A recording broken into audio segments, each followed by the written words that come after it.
এই গরমের মধ্যে যেসব বোনেরা বাসায় গেঞ্জি বা টি শার্ট পরেন তাদের উদ্দেশ্যে কিছু কথাগুলো মনোযোগ দিয়ে শুনবেন, ইনশাল্লাহ অনেক কিছু বুঝতে পারবেন। যেসব বোনেরা বাসায় গেঞ্জি বা টি শার্ট পরেন, আপনারা কি জানেন কার কার সামনে গেঞ্জি বা টি শার্ট ব্যবহার করা যাবে?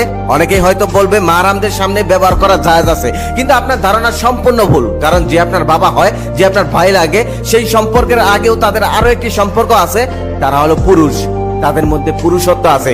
আপনি যখন গেঞ্জি বা টি শার্ট পরে তাদের সামনে হাঁটাচলা করবেন, ঘোরাঘুরি করবেন, তখন তাদের মানসিক চিন্তা ভাবনায় পরিবর্তন আসতে পারে। তখন তারা খারাপ রাস্তায় পা দিতে পারে। কারণ মানুষকে সবসময় শয়তান ধোঁকা দিতে থাকে, তাই তারা শয়তানের ফাঁদে পা দিয়ে ফেলতে পারে, অবৈধ কাজে লিপ্ত হতে পারে। আপনার সাথে না করলেও অন্য কাউকে সুযোগ পেলেই ধরে বসতে পারে। হাদিসে বলা আছে, কিয়ামতের আগে ভাই তার বোনের সঙ্গে, বাবা তার মেয়ের সঙ্গে, ছেলে তার মায়ের সঙ্গে জিনায় লিপ্ত হবে।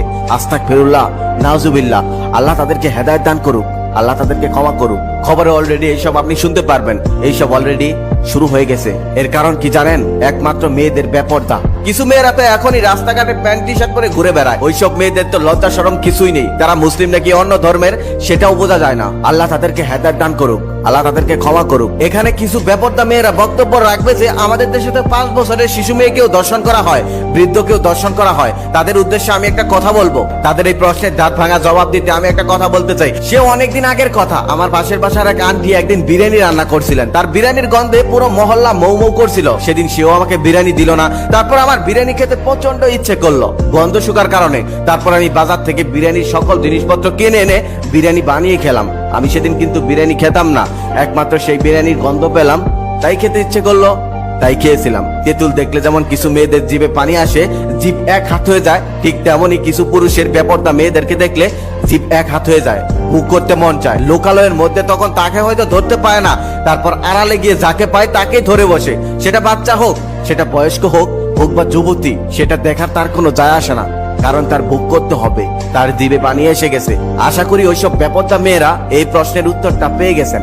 তাই বোনেরা, এইসব কাজ থেকে আপনারা সাবধানে থাকবেন। আপনি অবশ্যই গেঞ্জি বা টি শার্ট পরতে পারবেন, সেটা আপনার ব্যক্তিগত রুমে, কেউ যেন না দেখতে পারে। ইনশাআল্লাহ আপনি আপনার স্বামীর সামনেও পড়তে পারবেন, কোনো সমস্যা নেই। তবে আমার মনে হয় এইসব পরা না পরাই উত্তম। কারণ আমাদের প্রাণপ্রিয় নবী হযরত মুহাম্মদ সাল্লাল্লাহু আলাইহি ওয়াসাল্লাম মহিলাদেরকে পুরুষদের পোশাক পরতে নিষেধ করে গেছেন। এতে ফিতনা হতে পারে, মহিলাদের পোশাক হবে ঢিলাঢালা। আমাদের প্রাণপ্রিয় নবী হযরত মুহাম্মদ সাল্লাল্লাহু আলাইহি ওয়াসাল্লাম কোনো কথা এমনি এমনি বলেনি। আশা করি সবাই বুঝতে পেরেছেন। ভিডিওটা বর্তমান সময়ের জন্য খুবই উপযোগী। আমি প্রত্যেকদিন ভিডিও বানাই, তবে কখনো লাইক চাইনি, কমেন্ট চাইনি, শেয়ার করতে বলিনি। আজকে একটা অনুরোধ করব, এই ভিডিওটাতে একটা লাইক করবেন, একটা কমেন্ট করবেন, একটা শেয়ার করবেন, যাতে সবাই দেখতে পারে। আর সেখান থেকে একটা মানুষও যদি সংশোধন হয়, নিজেকে সঠিক পথে নিয়ে আসে, তাহলে আমি সার্থক।